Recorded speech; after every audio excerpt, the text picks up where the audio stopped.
சியாவிஸ் Sunny. Saudi ஆதரவு யாருக்கு? Syria போர்ல அடுத்து நடக்க போகும் பயங்கரம் பதற்றம் இதுதான். சிரியாவில் உள்நாட்டு போர் வெடித்துள்ளது. அந்த நாட்டின் அதிபர் பசல் அல் அசாத் மற்றும் அவருக்கு எதிரான அமைப்பினருக்கும் இடையே பயங்கர சண்டை நடந்து வருகிறது. இந்த நிலையில் தான் ஒருவேளை சவுதி அரேபியா தலையிடும் பட்சத்தில் அந்த நாட்டின் ஆதரவு யாருக்கு கிடைக்கும் என்பது பற்றிய பரபரப்பான தகவல் வெளியாகியுள்ளது. கடந்த 2000 ஆண்டு முதல் தொடர்ந்து சிரியா நாட்டின் அதிபராக இருப்பவர் பசல் அல் அசாத். இந்த நாட்டில் அடிக்கடி உள்நாட்டு போர் என்பது நடந்து வருகிறது. கடந்த 8 ஆண்டுகளாக நாட்டில் அமைதி நிலவி வந்தது. தற்போது மீண்டும் உள்நாட்டு போர் என்பது அங்கு வெடித்துள்ளது. சிரிய அதிபர் பசல் அல் அசாத்துக்கு எதிராக சில அமைப்பினர் திரண்டு போராட்டம் நடத்தியிருந்தனர். தற்போது அவர்கள் அரசுக்கும் அதிபர் பசல் அல் அசாத்துக்கும் எதிராக கிளம்பியுள்ளனர். ஹயாத் தஹ்ரீர் என்ற அமைப்பின் தலைமையில போராட்டக்காரர்கள் சிரியாவின் 2வது பெரிய நகரமான அலப்போவை கைப்பற்றியுள்ளனர். அங்கு மக்கள் வீடுகள்ல முடங்கியுள்ள நிலையில ராணுவம் மற்றும் போராட்ட குழுவினர் இடையே மோதல் என்பது நடந்து வருகிறது. இந்த உள்நாட்டு போர் என்பது நீண்ட காலம் நடக்கலாம் என அஞ்சப்படுகிறது. ஏனென்றால் கடந்த 2014 தொடங்கிய உள்நாட்டு போர் 2016 வரை 5 ஆண்டுகள் வரை நீடித்தது. இதனால இந்த போரும் முடிவுக்கு வர அதிக காலம் எடுக்கலாம் என்று கூறப்படுகிறது. இதற்கிடையே தான் தற்போது பலருக்கும் சிரியா உள்நாட்டு போர்ல சவுதி அரேபியா யாருக்கு ஆதரவு வழங்கும் என்ற கேள்வி எழுந்துள்ளது. அதன்படி பார்த்தா சவுதி அரேபியா என்பது தற்போதைய அதிபர் பசல் அல் அசாத்துக்கு ஆதரவு தெரிவிக்காது என்று சொல்லப்படுகிறது. மாறாக போராட்ட குழுக்கு ஆதரவு அளிக்கலாம் என்று கருதப்படுகிறது. ஏனென்றால் சவுதி அரேபியா என்பது சன்னி இஸ்லாமியர்கள் அதிகம் வசிக்கும் நாடாகும். அதே போல சிரியாவிலும் சன்னி இஸ்லாமியர்கள் அதிகம் இருந்தாலும் கூட சியா பிரிவின் அங்கமாகவே கருதப்படும் அலவைட் பிரிவின் பசல் அல் அசா அதிகாரத்தில் உள்ளார்.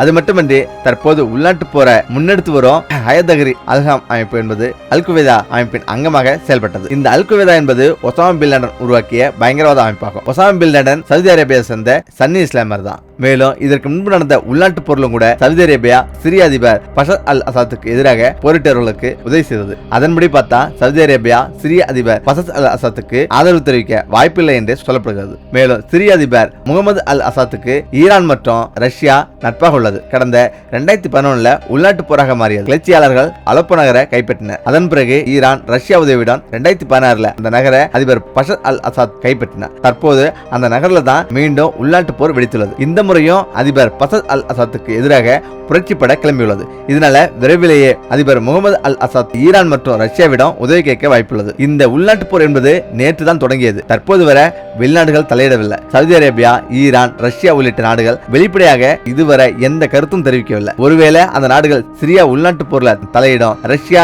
ஈரான் ஆகியவை அதிபர் பஷர் அல் அசாத் பக்கமோ சவுதி அரேபியா அதிபருக்கு எதிரான குழுக்களுக்கும் ஆதரவு அளிக்கலாம் என்றே சொல்லப்படுகிறது. அதோடு அலப்போ நகரில் மோதல் என்பது வலுவடையும். அது மட்டுமின்றி ஏற்கனவே மத்திய கிழக்கு பிராந்தியத்தில் இஸ்ரேல் காசா போர், இஸ்ரேல் ஹிஸ்புல்லா மோதல், இஸ்ரேல் ஈரான் மோதல் நடந்து வருகிறது. இதன் அடுத்த கட்டமாக சிரியா உள்நாட்டு போரும் ஏற்பட்டுள்ளதால மத்திய கிழக்கு பிராந்தியத்தில் பதற்றம் என்பது இன்னும் அதிகரிக்கும். அதேபோல ஹிஸ்புல்லாவுக்கு உயிர் கொடுக்கணும் சிரியா போர்ல ஈரான் என்று களமிறக்கப்படும் ஈராக் படைகள். சிரியாவில் தற்போது புதிய போர் வெடித்துள்ளது. சிரிய அதிபர் பஷர் அல் அசாத்தின் ஆட்சிக்கு எதிராக ஹயாத் தஹ்ரீர் என்ற அமைப்பின் தலைமையில கிளர்ச்சியாளர்கள் போர தொடங்கியுள்ளனர். இந்த போர் சிரியா மட்டுமன்றி ஈரானுக்கும் சிக்கலை ஏற்படுத்தியுள்ளது. இதனால ஈரான் சிரியாவுக்கு ஆதரவாக ஈராக்கிலிருந்து படைகளை இறக்கலாம் என்ற பரபரப்பான தகவல் வெளியாகியுள்ளது. மத்திய கிழக்கு நாடுகளில் தற்போது போர் பதற்றம் அதிகரித்துள்ளது. இதற்கு முக்கிய காரணம் இஸ்ரேல் காசா மோதலாகும். இந்த மோதல் தற்போது போராக மாறியுள்ளது. அதே போல இஸ்ரேல் ஈரான் மற்றும் இஸ்ரேல் லெபனானின் ஹிஸ்புல்லா இடையேயும் மோதல் நீடித்து வருகிறது. முக்கியமாக இதனால மத்திய கிழக்கு நாடுகளில் பெரும் பதற்றம் ஏற்பட்டுள்ளது. இந்த பதற்றத்தை அதிகரிக்கும் வகையில் தான் தற்போது சிரியாவில் போர் தொடங்கியுள்ளது. மத்திய கிழக்கு நாடுகளில் ஒன்றாக உள்ள சிரியாவில் உள்நாட்டு போர் தீவிரமாக தொடங்கியுள்ளது. இந்த உள்நாட்டு போர் என்பது சிரிய அதிபர் பஷர் அல் அசாத்துக்கு எதிராக தொடங்கியுள்ளது. அதாவது சிரிய அதிபராக பஷர் அல் அசாத் கடந்த 2000 ஆண்டு முதல் தொடர்ந்து பதவி வச்சு வரார். அவ்வப்போது அவருக்கு எதிராக கிளர்ச்சியாளர்கள் சண்டையிட்டு வருவது வழக்கம். இந்த சண்டை கடந்த 2011 உள்நாட்டு போராக மாறியது. கிளர்ச்சியாளர்கள் அலப்போ நகரை கைப்பற்றினர். அதன் பிறகு ஈரான் ரஷ்யா உதவியுடன் 2016 அந்த நகர அதிபர் பஷர் அசாத் கைப்பற்றினார். தற்போது அந்த நகரில் தான் மீண்டும் உள்நாட்டு போர் வெடித்துள்ளது. இந்த முறையும் அதிபர் பஷர் அல் அசாத்துக்கு எதிராக புரட்சி பட கிளம்பியுள்ளது. ஹயாத் தஹ்ரீர் அமைப்பின் தலைமையில போராட்டக்காரர்கள் அந்த நகரை கைப்பற்றியுள்ளனர். இந்த நகரில் தற்போது அதிபர் ஆதரவு பட மற்றும் கிளர்ச்சி படைகளுக்கு இடையே மோதல் ஏற்பட்டுள்ளது. இந்த மோதலில் தற்போது வரை வெளிநாடுகள் எதுவும் தலையிடவில்லை. ஏனென்றால் உள்நாட்டு போர் இப்போதுதான் தொடங்கியுள்ளது. விரைவிலேயே வெளிநாடுகளின் தலையீடு என்பது இந்த போர்ல இருக்கு என்று எதிர்பார்க்கப்படுகிறது. அந்த வகையில முதல்ல ஈரான் கிளம்புறங்களாம் என்று சொல்லப்படுகிறது. சிரிய அதிபர் பஷர் அல் அசாத்துக்கு ஆதரவாக ஈரான் அலப்போ நகருக்கு படைகளை அனுப்ப வாய்ப்புள்ளதாக கூறப்படுகிறது. அதன்படி ஈரான் ஆதரவுடன் ஈராக்கில் செயல்பட்டு வரும் ஹிஸ்புல்லா போன்ற படைகளை அனுப்ப வாய்ப்புள்ளதாக கூறப்படுகிறது. இந்த படைகளை சில நாடுகள் பயங்கரவாத அமைப்பாக அறிவித்துள்ளது. விரைவிலேயே இந்த படைகள் சிரியாவுக்குள்ள நுழைந்து அதிபர் பசல் அல் அசாத்துக்கு ஆதரவாக அலப்போ நகரில் கிளர்ச்சியாளர்களுக்கு எதிராக போரிடலாம் என்று சொல்லப்படுகிறது. மேலும் ஈரானின் இந்த செயலுக்கு பின்னணியில இன்னொரு முக்கிய காரணமும் உள்ளது. அதாவது ஈரான் ஆதரவு பெற்ற ஹிஸ்புல்லா அமைப்பு லெபனான் நாட்டில் செயல்பட்டு வருகிறது. இந்த அமைப்பு மூலம் தான் காசா போருக்கு பழிதீர்க்கும் வகையில இஸ்ரேலை ஈரான் தாக்கி வருகிறது. அதோடு இஸ்ரேல் தாக்குவதற்கு தேவையான ஆயுத உதவிகள் உள்ளிட்டவை சிரியா வழியாகத்தான் ஹெஸ்புல்லாவுக்கு செல்கிறது. தற்போது சிரியா உள்நாட்டு போர்ல அதிபர் பசல் அல் அசாத் ஆட்சி கவிழும் பட்சத்தில் ஈரானால ஹெஸ்புல்லாவுக்கு ஆயுத சப்ளை செய்வதில் சிரமம் ஏற்படும். இதனால ஈரான் நிச்சயமாக சிரியாவுக்கு ஆதரவாக களமிறங்குகிறார்கள் என்கிற